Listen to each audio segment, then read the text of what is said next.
morning in New York. Streets echo to the tread of marching feet, feet of men and women marching to work in stores, workshops, and offices. Rising out of this human torrent in Midtown Manhattan is the airline's terminal, a house of marble built for those who fly. Stepping briskly through its doors, a TWA traffic representative starts on his daily round of calls. He calls first on Robert Nolan, a veteran air traveler, to deliver a ticket to Los Angeles and a membership in the Stratoliner Club. The certificate, which was awarded him for a recent trip on the Stratoliner, brings to Nolan a flood of memories. He remembers the historic day in July 1929 when TWA's predecessor company, Transcontinental Air Transport, inaugurated the first air rail service across the nation. Passengers rode a train at night and flew by day, and it took them 48 hours to make the trip. Old Tin Goose, remember? They look like cumbersome old crates now, but then they were the last word in aircraft. And how they were glamorized by famous people who rode them. Next came TWA's historic DC-1, the granddaddy of all the Douglas transports, which have seen service throughout the world. TWA then equipped a flying laboratory and sent it up to defy the elements. Out of this research came a plane that could fly above the weather. The four-engine Stratoliner. Yes, Robert Nolan, the Stratoliner is a far cry from the old Tin Goose. And all other TWA services have shown the same advances. Take reservations, no matter where you want to go, to Philadelphia, Harrisburg, or Reading, to Columbus, Dayton, or Indianapolis, to Cincinnati, Toledo, Detroit, Fort Wayne, or St. Louis. Whether on or off TWA's route, it takes only a telephone call to one of these offices to have all the details of your trip handled for you. And then there's operations, where weather reports from more than 200 United States Weather Bureau stations are analyzed and charted by meteorologists to make sure that conditions are favorable for every flight, and to aid the pilot in his flight plan, which has taken all the guesswork out of flying. Freshly groomed and serviced, the Stratoliner taxis up to the loading gate, ready to take Robert Nolan on his next flight. 107 feet of wing spread, 70 feet and 4 inches from nose to tail. Mammoth enough for 33 passengers and a crew of 5. Our passengers arrive at LaGuardia Field, the world's most modern airport. Air Mail and Air Express already have been loaded. The passengers quickly embark. On this trip, Nolan is planning sightseeing stops at Albuquerque and Boulder City.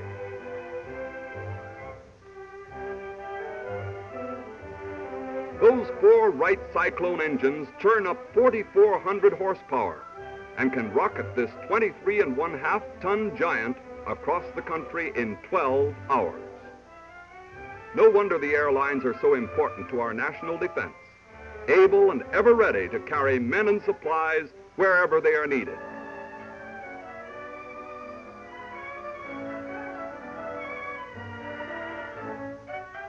At the end of the runway, the first officer contacts the control tower. This man is the traffic cop at every airport, advising a pilot when he can land, when he can take off. Off we go. With a great surge of power, we streak down the runway, and with a motion so gentle we do not feel it, lift from the ground. We catch a fleeting glimpse of the administration building. The city passes in brief review under our wing. Familiar streets, the tall spires of Manhattan,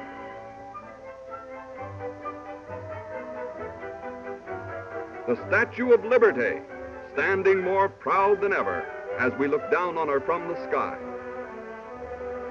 And so we leave New York behind. We climb evenly into air that is cool and calm. Our passengers lounge comfortably in the big, luxurious chairs. At night, these are made up into berths.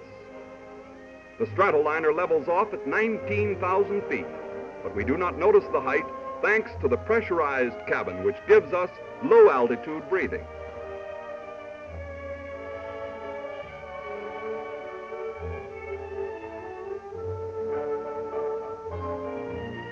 At regular intervals, the first officer reports his position. Flight 41 over Mercer at 05, he advises. The TWA Flight Control Center at LaGuardia. Planes maintain communication at all times with these control centers, advising them of the progress of flight and the anticipated arrival time at each subsequent checkpoint and destination. Boy, what a lot of gadgets. More dials than you'd expect to see in a watch factory. Each has its own story to tell about engine and aircraft, of power and speed, and control and flying comfort. All of them aid the crew and simplify their job of flying.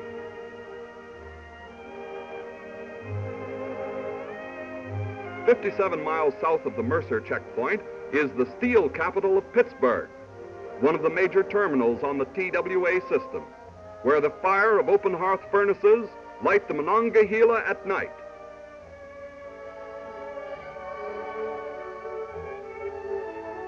Our non-stop route to Chicago, however, lies north of Pittsburgh. Mealtime on these airliners means extra enjoyment. Just look at that golden brown chicken. Did anything ever look more delicious?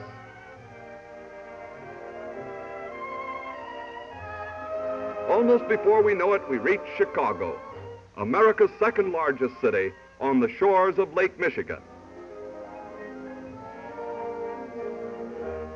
We glide down to a smooth landing only 4 hours after we left New York. More airlines operate out of Chicago Municipal Airport than any other field in the country. In a few minutes, we're off again.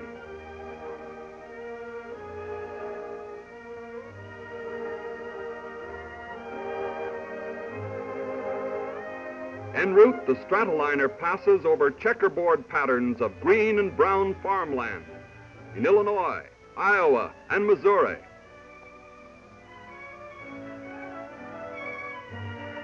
And a couple of hours later, touches ground at Kansas City. This is the headquarters for TWA, where the big ships of the line come at regular intervals for overhaul. Every 550 hours of flying, they come in for engine change and for complete inspection. And there's no putting off for another trip to Dayton or New York. The system of regular maintenance is inflexible.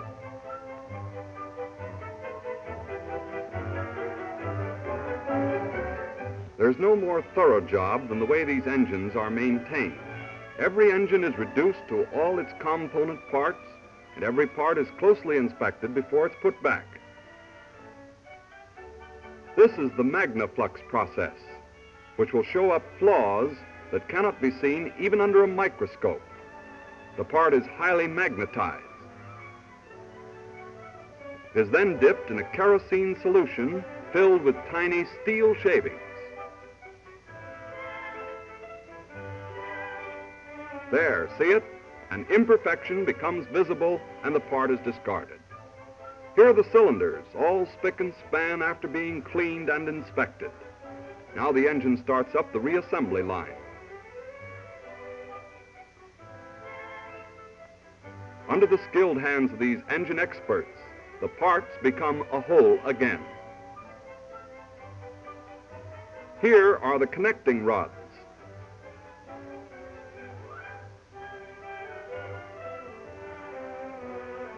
There's the cylinder block, clean and bright as a silver dollar. Now the cylinders are reinstalled.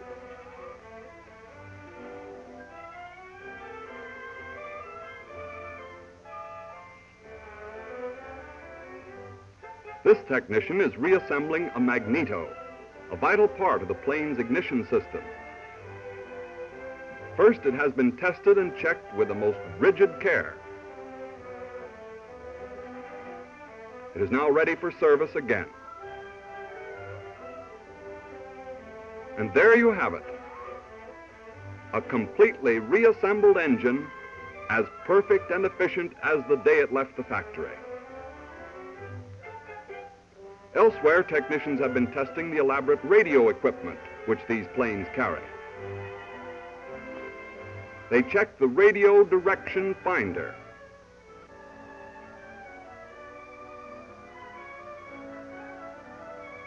An instrument which permits the pilot to establish his position simply by tuning in on any broadcasting station. This looks like a balancing act, and that's just what it is. A 425-pound propeller being balanced with such precision that the slightest touch of a finger can turn it. It is a masterful job that these mechanics and technicians do. Truly, they are the unsung heroes of aviation, men who are ever faithful to their code that safety in the air begins on the ground. But let's get on with our journey. Our Stratoliner heads for the great Southwest, spanning in 4 hours a strip of country that took the old conquistadores more than a year to cross. Albuquerque, the heart of the Indian country, and a tribe of warriors is on hand to greet us.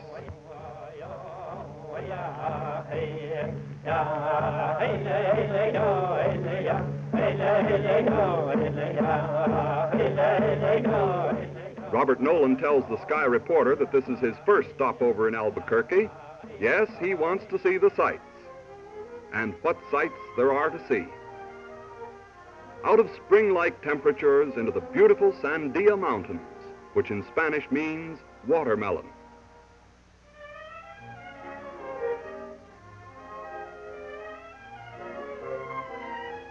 These mountains are the country's newest ski playground. Watch this man come scooting round the mountain.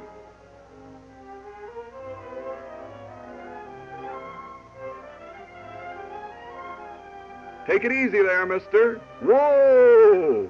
Well, that's one way to stop. This is the Indian pueblo of Isleta, a pueblo that was old even when Coronado marched into this state from Mexico 400 years ago in search of the legendary 7 cities of Cibola.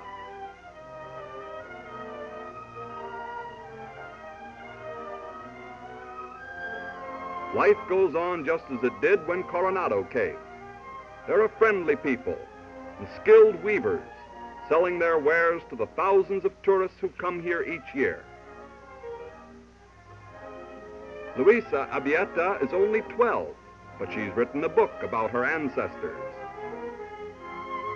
And up ahead is the mission of San Antonio de Isleta, which was built in 1621, just 1 year after the Pilgrims landed in America. It is still used by the pueblo.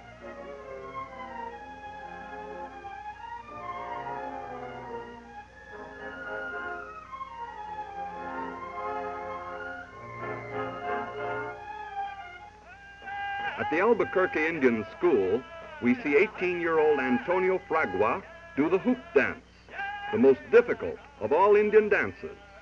Antonio learned this dance when he was 5.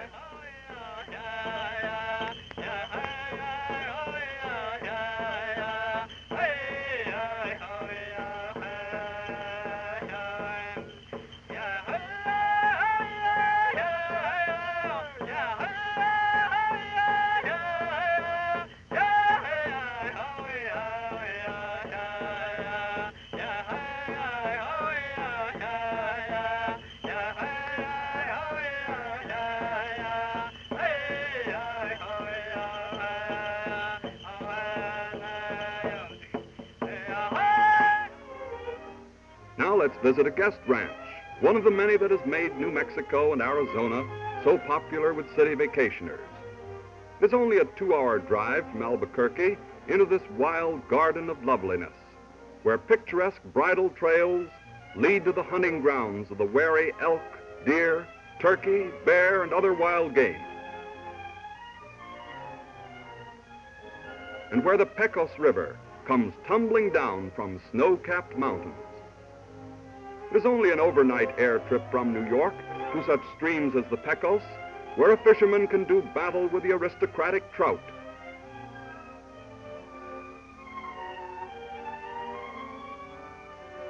Nor is that any fish story.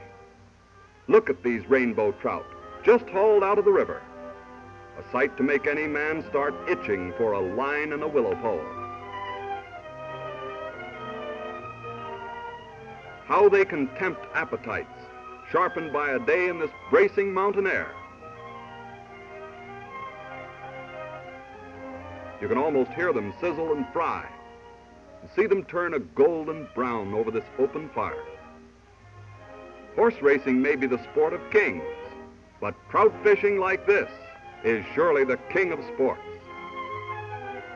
Well, Robert Nolan, you've seen a little of New Mexico, and it's time to return to Albuquerque Airport, where we see a pretty hostess holding a young lady passenger. Yes, she's only 2 months old, but all hostesses know how to handle children because they're graduate nurses. We're on our way again, this time in a 21-passenger Douglas. The hostess points out the sky city of Acoma, the oldest continuously inhabited town in the United States. To get to the top of that 500-foot butte, Indians have to climb a tortuous trail, which even a mountain goat would consider uninviting. At night, they flash torches at passing airplanes in deference to the TWA mail pilot, who some winters ago dropped food on the snowbound Pueblo. Next, the painted desert, a stretch of sand, reflecting all the colors of the rainbow. The Navajos have drawn 100 different colors from these sands for their mysterious sand paintings. Their rugs and blankets. Up ahead is Meteor Crater.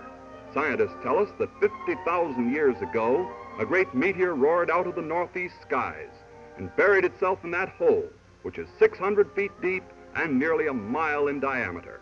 The intense heat destroyed every living thing for miles around. Off to the south is San Francisco Peak, the legendary home of Indian spirits. And then the mightiest spectacle of all, the Grand Canyon, and the turgid Colorado River which caused it. A stratoliner joins us, cruising 3,000 feet above the rim of the canyon to give its passengers an unscheduled treat. Ordinarily, its flight path lies to the south.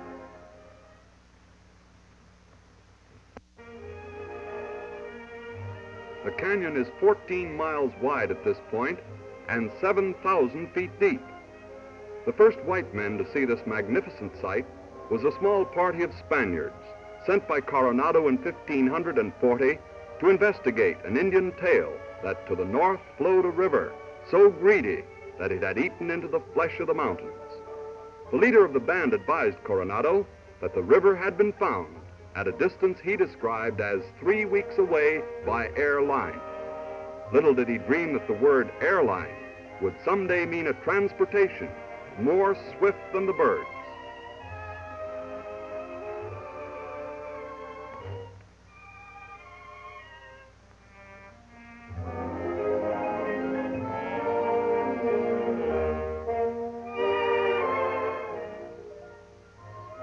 The canyon extends for 217 miles. At times, it resembles an ancient city with its temples and towers nestling against walls of red limestone. No wonder that 500,000 tourists visit it each year, and many others see it from TWA's scenic route.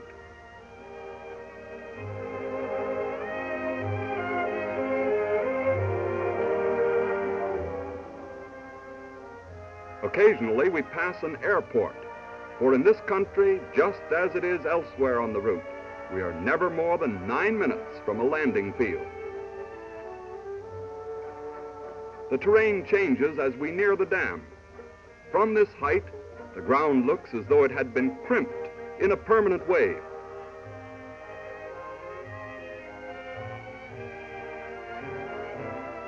Later, it resembles a series of sand dunes, queer patterns on the face of Mother Earth. There's the sight we've been waiting for, Boulder Dam. Man's greatest engineering feat, and who will deny it? A project that has harnessed the waters of the turbulent Colorado to furnish electrical power to California, Nevada, and Arizona, and to control floods which once ravaged farmlands all the way to the Gulf of California. From the air, the dam looks like a gigantic fortress, and such it is, for it holds back the waters of a lake 115 miles long. Ribbons of highway curl around the side of the canyon like the coils of a serpent. We'll see more of the dam from the ground. With a modern hotel, white cottages, and green lawns, Boulder City stands like an oasis in a rugged desert. All land is owned by the federal government. A few miles away is Las Vegas, the gay town known as the last frontier. Now let's take a closer look at the dam.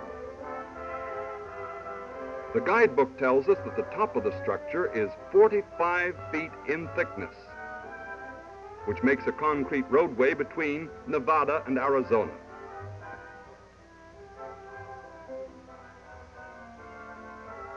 From the Arizona side, we see the huge spillway, which was built to take care of any overflow from the lake.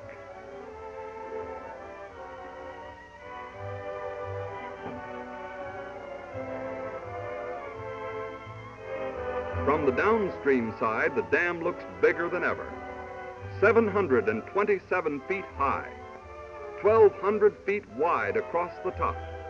Enough concrete was poured in this project to build a highway from Boulder to Miami, Florida, and halfway back again.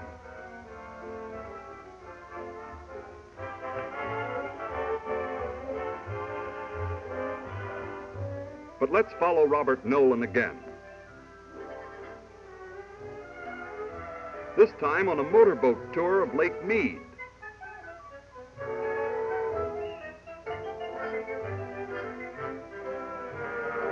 The lake is a series of basins connected by canyons.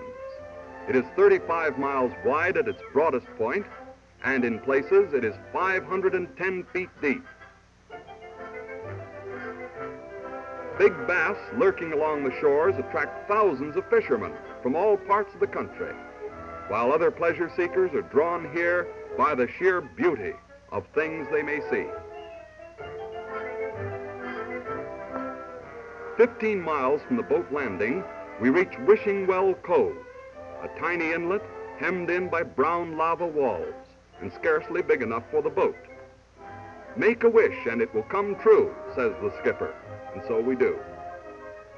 He tells us that centuries ago, earth craters opened up, accounting for the lava rock encircling us.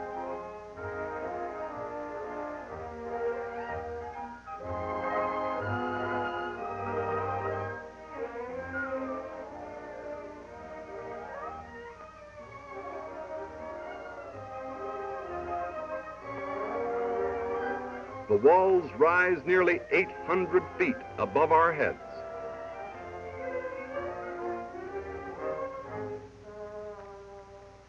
From the lower basin of the lake, we pass into Boulder Canyon, which was to have been the original site of Boulder Dam. It was rejected because of the earthquake fault that you can see running up the side of the 1,500-foot cliff.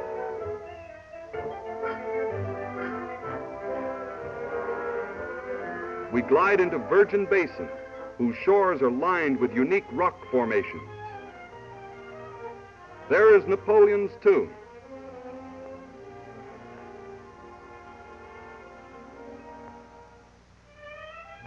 Suddenly, a scene of entrancing beauty opens before us. The skipper tells us that this is God's Pocket. It was so named by the first party of explorers who came through the rapids of the Colorado many years ago. They were out of drinking water, but here they found a spring, and in thanksgiving, they called it God's Pocket.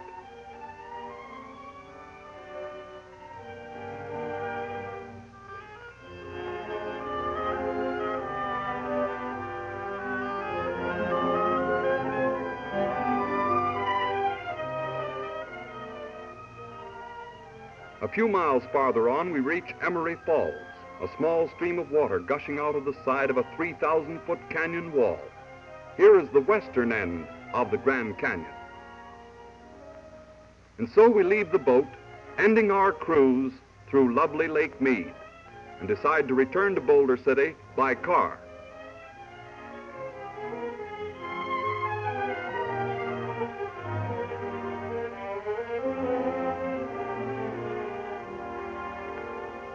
It is an 80-mile drive across desert country dotted with ancient Joshua trees.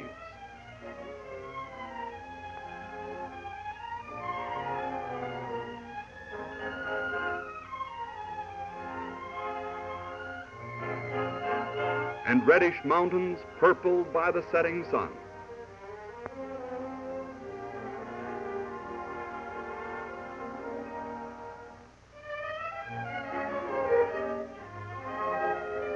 While in the west, twilight paints the sky a pastel glow.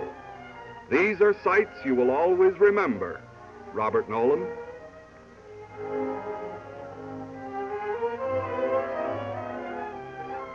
But there are other sights you will recall the next day as you wait for your Los Angeles plane at the Boulder City Airport.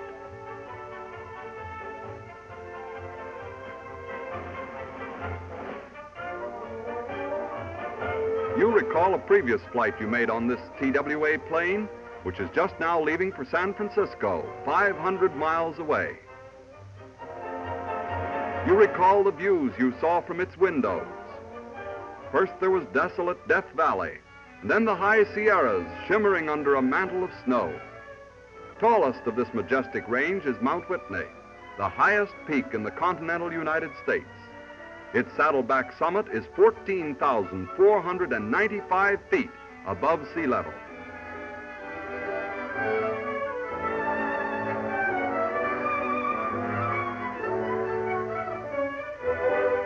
Clouds looking like cotton candy drift by the window.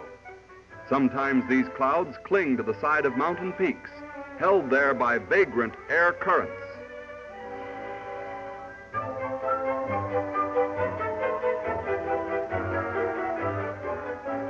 And on to Fresno, gateway to Yosemite National Park. Standing like a sentinel at one end of the park is Half Dome. From the air, it looks like a mammoth hound dog asleep.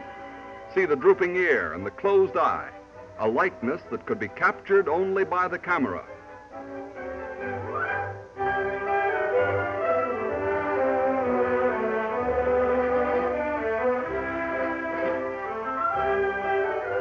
Nature at one time chopped this mountain in two, left one half of it standing, the rest carried away by the crushing force of a glacier.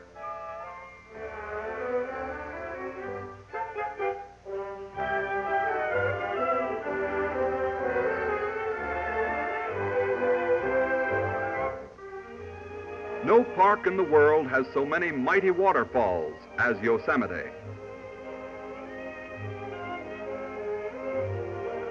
There is Bridal Veil Fall, tumbling from a height of 620 feet.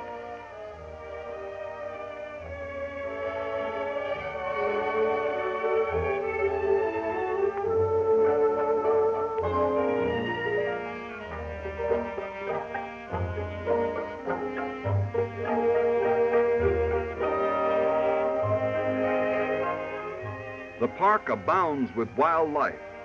Deer winter in the floor of Yosemite Valley, but in midsummer, like many vacationists, they retreat to the cool shelter of the mountains.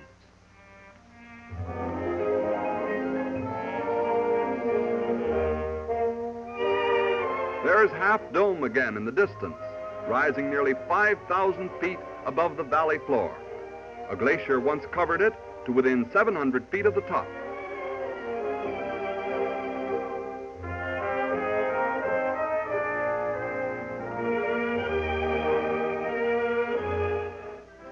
Mr. Bruin is a problem here because he always wants to eat. Mealtime seems to be all the time for him. Watch him lunge at the cameraman, whom he apparently mistook for a sandwich.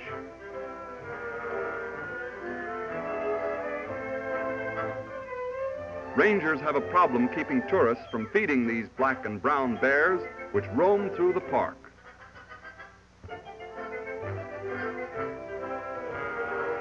Although they are not vicious, they are not to be treated as house pets.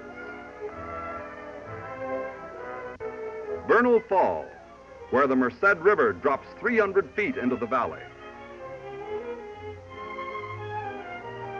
Ages past, the river cut the valley to its present depth, just as the Colorado gnawed through the Grand Canyon.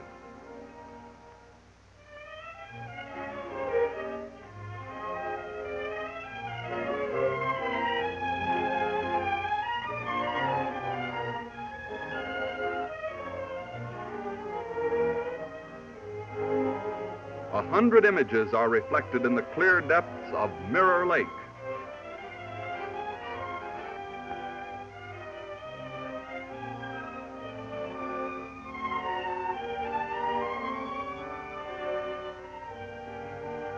And here is Yosemite Falls. With a roar like distant artillery, it plunges 1,400 feet in a single leap, the highest free-leaping waterfall in the world, 9 times higher than Niagara.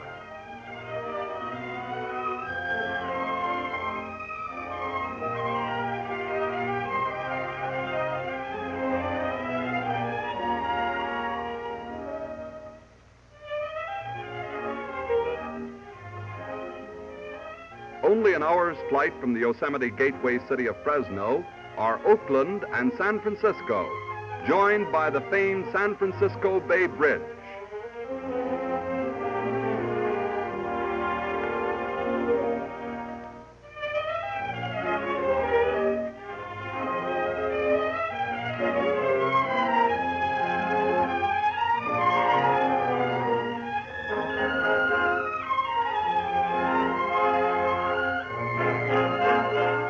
As in Los Angeles, passengers may change from TWA transports to the Clipper planes, bound for Hawaii and the Orient. TWA's San Francisco Boulder City route extends south to Phoenix, capital of the Valley of the Sun. This is America's fastest growing winter resort region, where many thousand vacationers come each year to relax in the warm desert sun.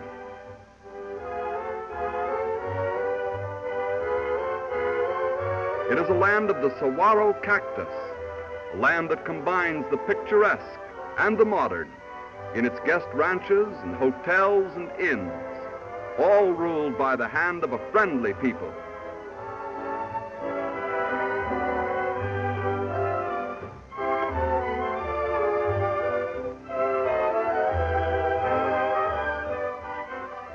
Well, we certainly owe our friend Robert Nolan an apology for detaining him so long while we took those imaginary trips without him. But here we are just in time to see him off for his destination. He has been away from his office only 4 days, and 3 of them he had as a vacation. An aerial holiday anyone can take these days because air travel gives you extra time for leisure.